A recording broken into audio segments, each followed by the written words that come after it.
Hello మావా, నేను మీ సోను. పొద్దున్నే కాలేజ్కి అయితే వచ్చేసాం మావా. ఏందో ఈ ల్యాబ్ లో రోజు కాలేజ్కి రావాల్సి వస్తుంది.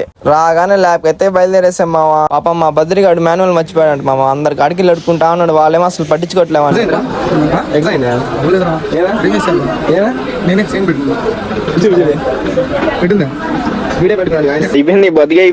ఇంకా నేను మా డ్యూక్ శివ ఎగ్జామ్ రాసి బయటకి అయితే వచ్చేసాం మావా. మా డ్యూక్ శివ కాలేజ్ గురించి ఏందో చెప్తా అంట, వినండి ఒకసారి.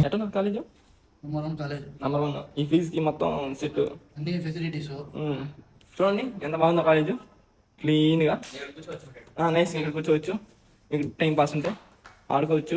మీకు టైం దొరకదు అనుకో, చదువు 24 చదువే కదా. 100% ఏం మాట్లాడుతున్నావురా, నరాలు కట్ అయిపోయింది. ఆఫ్టర్నూన్ నుంచి మాకు వైభవ్ ఉంది మావా, దానికోసం వెయిటింగ్ మేము. పాపం మా బండవాజీ కాలేజ్ క్లీన్ చేస్తున్నాడు మావా. मैं करियर में फोकस करूं। ఇంకా ఈ రోజు మ్యాచ్ ఉందండి. నేను మా బండవాజీ ఇంటికి అయితే బయలుదేరేసాం మావా. ఇంటికి రాగానే రెడీ అయిపోయి మ్యాచ్కి అయితే బయలుదేరేసాం మావా. ఇంకా తెలిసిందే మ్యాచ్ అయిపోవడమే లేటు. కేఫ్ అయితే వచ్చేసాం మావా. పాపం మా బండవాజీ డక్అవుట్ అయ్యాడు. నేను అందరు కిండల్ చేస్తుంటే ఏదేదో రీజన్ చెప్తున్నాడు మా వీడు. సరే మావా, ఇంకా ఉంటా, బాయ్.